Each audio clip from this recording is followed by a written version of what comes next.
Imaginez une maison divisée. D'un côté, des idéaux d'égalité, de fraternité et de liberté. De l'autre, la peur, la colère et un repli identitaire. Cette maison, c'est l'Europe, et aujourd'hui l'ombre de l'extrême droite s'étend sur son avenir.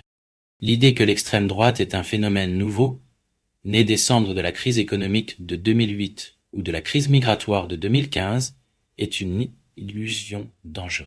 En réalité, elle est profondément enracinée dans l'histoire européenne, nourrie par des courants de pensée et des événements qui ont marqué le continent au fer rouge. Comprendre la montée actuelle de l'extrême droite nécessite de se pencher sur ce terreau fertile, de déterrer les racines du mal pour mieux l'affronter. Les cicatrices de la Seconde Guerre mondiale, l'ombre du nazisme plane encore sur l'Europe. Bien que vaincu militairement, il a laissé des cicatrices profondes dans le tissu social et politique de nombreux pays.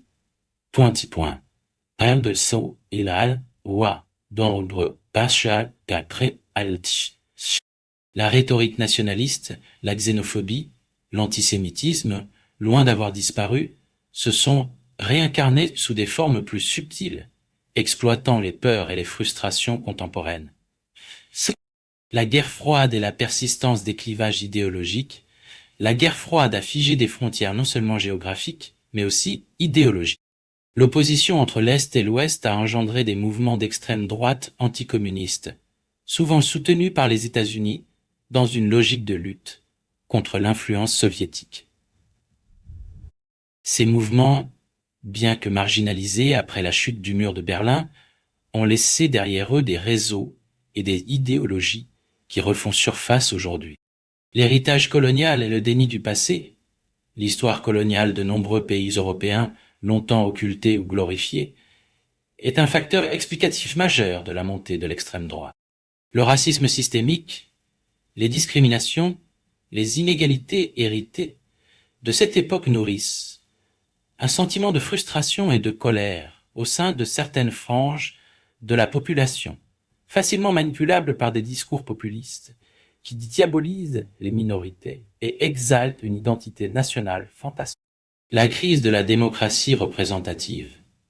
Au-delà des événements historiques, la montée de l'extrême droite est aussi le symptôme d'une crise plus profonde de la démocratie représentative. Le sentiment d'une élite politique déconnectée des préoccupations du peuple, la corruption, les scandales à répétition ont miné la confiance dans les institutions et ouvert la voie à des solutions radicales. Un terrain fertile pour le populisme. C'est dans ce terreau fertile, nourri par les frustrations du passé et les incertitudes du présent, que le populisme d'extrême droite prospère.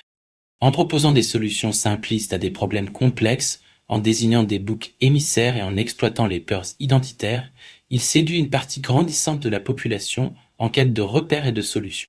Si l'héritage du passé a créé un terreau fertile pour l'extrême droite, la crise identitaire qui secoue l'Europe contemporaine lui offre un terreau encore plus propice.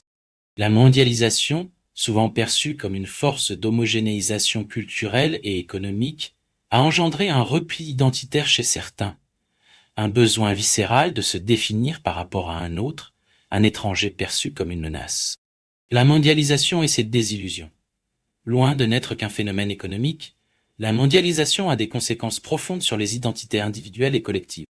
L'ouverture des frontières, la circulation accrue des biens, des capitaux et des personnes ont brouillé les repères traditionnels et fragilisé le sentiment d'appartenance à une communauté nationale. Le mythe du grand remplacement et la peur de la dilution. Dans ce contexte, l'extrême droite a su habilement exploiter les peurs et les frustrations liées à la mondialisation. Le mythe du grand remplacement, théorie conspirationniste selon laquelle les populations européennes seraient progressivement remplacées par des populations immigrées, trouve un écho grandissant auprès d'une partie de la population en quête de repères identitaires. L'immigration, bouc émissaire idéal, les flux migratoires, qu'ils soient économiques, politiques ou climatiques, sont instrumentalisés par l'extrême droite pour attiser les peurs identitaires. L'immigré, qu'il soit réel ou imaginaire, devient le bouc émissaire idéal, celui sur qui l'on peut projeter ses craintes et ses frustrations, celui qui menace la cohésion sociale et l'identité nationale. L'islamophobie, un poison aux racines profondes, l'islamophobie, expression la plus virulente de cette crise identitaire, s'est installée durablement dans le paysage européen. Alimentée par des attentats terroristes et par un discours médiatique souvent stigmatisant, elle dresse un mur de méfiance et de rejet envers les populations musulmanes, perçues comme un corps étranger, incapable de s'intégrer aux valeurs européennes.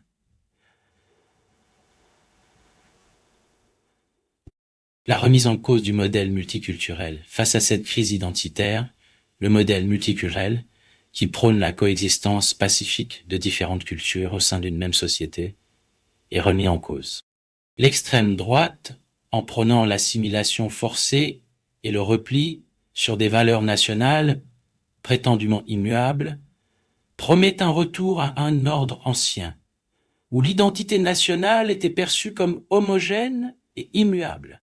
Si la crise identitaire fournit un terreau fertile à l'extrême droite, la faillite de discours politiques traditionnels agit comme un puissant engrais, permettant aux solutions simplistes et aux promesses irréalistes de prospérer. La désillusion des citoyens face à une classe politique jugée déconnectée, corrompue et incapable de répondre aux défis contemporains, a ouvert une brèche béante dans laquelle s'engouffre la rhétorique populiste. Le spectacle de la politique est la désillusion des citoyens. La politique, réduite à un spectacle médiatique où prime la communication et les coups d'éclat, a perdu son sens originel de chose publique. Les citoyens, transformés en spectateurs passifs, se sentent exclus du processus décisionnel et nourrissent un profond sentiment de défiance envers les institutions. L'éloignement des élus et la fracture sociale, l'éloignement des élus des réalités quotidiennes, leur enfermement dans une bulle déconnectée des préoccupations du peuple contribuent à creuser le fossé entre les gouvernants et les gouvernés. La classe politique, souvent issue des mêmes milieux sociaux et économiques, semble incapable de comprendre et de répondre aux aspirations d'une population confrontée à la précarité, au chômage et à la perte de repères. La corruption et les affaires, un poison pour la démocratie. Les scandales à répétition, impliquant des élus de tous bords politiques, nourrissent le sentiment que le système est gangrené par la corruption et que les intérêts privés priment sur l'intérêt général. Cette défiance envers la classe politique profite aux extrêmes qui se présentent comme les seuls à pouvoir faire le ménage et à restaurer la probité dans la vie publique.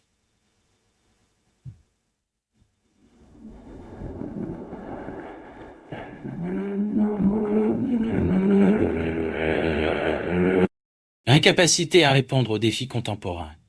Face à des défis complexes tels que la mondialisation, les crises migratoires, le terrorisme ou le changement climatique, le discours politique traditionnel apparaît souvent frileux, dépassé, incapable de proposer des solutions concrètes et porteuses d'espoir. L'extrême droite, en misant sur des solutions simplistes, des boucs émissaires facilement identifiables et des promesses irréalistes, séduit une partie de la population désabusée et en quête de réponses rapides. Le triomphe du court terme et de la démagogie.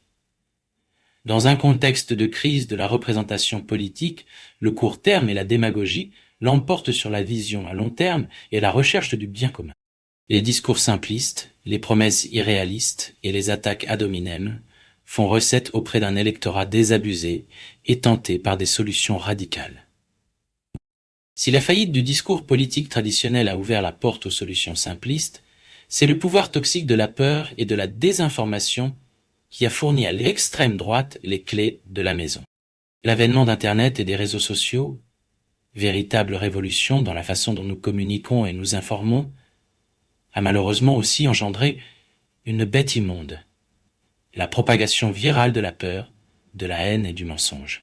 L'ère de la post-vérité et la fin des repères. Nous sommes entrés dans l'ère de la post-vérité, un monde où les faits objectifs ont moins d'importance que les émotions et les croyances personnelles. Dans cet univers numérique, où tout le monde peut se faire expert et diffuser son opinion, la frontière entre le vrai et le faux devient floue, rendant difficile la distinction entre information fiable et manipulation.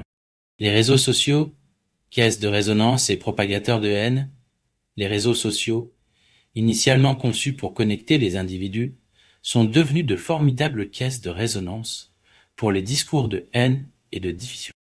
Le fonctionnement même de ces plateformes, basées sur des algorithmes qui privilégient l'engagement et l'émotionnel, contribue à enfermer les utilisateurs dans des bulles de filtre, où ils ne sont exposés qu'à des informations confirmant leurs opinions préexistantes. L'extrême droite, championne de la manipulation numérique. L'extrême droite l'a bien compris. Les réseaux sociaux sont des armes redoutables pour propager ses idées. Maîtrisant parfaitement les codes de la communication numérique, elle utilise massivement les fake news, les images chocs, les discours émotionnels et les théories du complot pour toucher un large public, notamment les plus jeunes, moins enclins à vérifier les sources d'informations. La désinformation. Un poison lent qui mine la démocratie. La désinformation est un poison lent qui mine les fondements même de la démocratie. En sapant la confiance dans les médias traditionnels, en discréditant les experts et en semant le doute sur la validité des élections, elle crée un climat de suspicion généralisée et favorise le repli sur soi, créant un terrain propice à l'émergence de solutions autoritaires. Lutter contre la désinformation, un défi majeur de notre temps. La lutte contre la désinformation est l'un des défis majeurs de notre temps. Elle nécessite une prise de conscience collective, une éducation aux médias et à l'esprit critique, ainsi qu'une régulation plus stricte des plateformes numériques afin de limiter la propagation des fake news et des discours haineux. L'ombre de l'extrême droite s'étend sur l'Europe, nourrie par les fantômes du passé, les crises identitaires, la faillite des élites politiques et le poison de la désinformation. Pourtant, affirmer que l'avenir est déjà écrit, que le vieux continent est condamné à sombrer dans l'obscurantisme et la division, serait une grave erreur.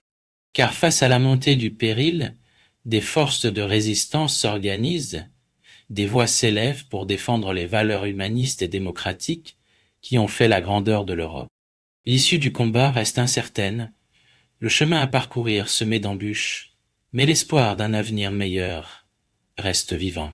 L'appel du repli sur soi vs la force de l'union, l'une des lignes de fracture de l'Europe d'aujourd'hui, réside dans le débat entre repli sur soi et renforcement de l'union. D'un côté, les tenants d'une Europe forteresse, refermée sur ses frontières, prônant la souveraineté nationale et la défense d'une identité nationale fantasmée. De l'autre, ceux qui croient encore en la force de l'union, en la solidarité entre les peuples, en une Europe ouverte sur le monde, et capable de relever les défis du XXe siècle de manière collective. La remise en question du modèle social européen, l'extrême droite, en s'attaquant aux fondements du modèle social européen, joue la carte de la division et de la compétition entre les individus. La remise en cause des systèmes de protection sociale, la réduction des dépenses publiques, la dérégulation du marché du travail, sont autant de mesures qui nourrissent la précarité, l'inégalité et le déclassement social, créant un terreau fertile à la propagation des idées extrémistes. Le rôle crucial de la jeunesse, entre enthousiasme et désillusion. La jeunesse européenne, face à un avenir incertain marqué par le chômage, la précarité et les crises environnementales, est tiraillée entre enthousiasme et désillusion.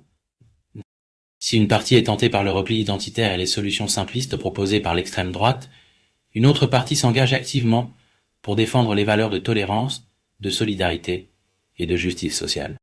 L'avenir de l'Europe se joue en partie sur leur capacité à se mobiliser et à faire entendre leur voix. L'importance de la lutte contre la désinformation est pour l'éducation aux médias. Dans un monde numérique où la désinformation se propage à la vitesse de la lumière, l'éducation aux médias et à l'esprit critique est plus que jamais indispensable. Il est crucial d'apprendre aux citoyens, dès le plus jeune âge, à décrypter l'information, à identifier les sources fiables, à distinguer le vrai du faux. C'est un rempart essentiel contre la manipulation et la propagation des idées extrémistes. La responsabilité des leaders politiques et des citoyens. La lutte contre l'extrême droite est un combat de chaque instant, qui nécessite une mobilisation de tous les acteurs de la société. Les leaders politiques ont la responsabilité de proposer un discours clair et ferme contre l'intolérance et la haine, de lutter contre les inégalités et de redonner confiance aux citoyens dans les institutions. Les citoyens, de leur côté, ont le devoir de s'informer, de débattre, de voter et de s'engager pour défendre les valeurs démocratiques qui fondent notre société. L'avenir de l'Europe est entre nos mains.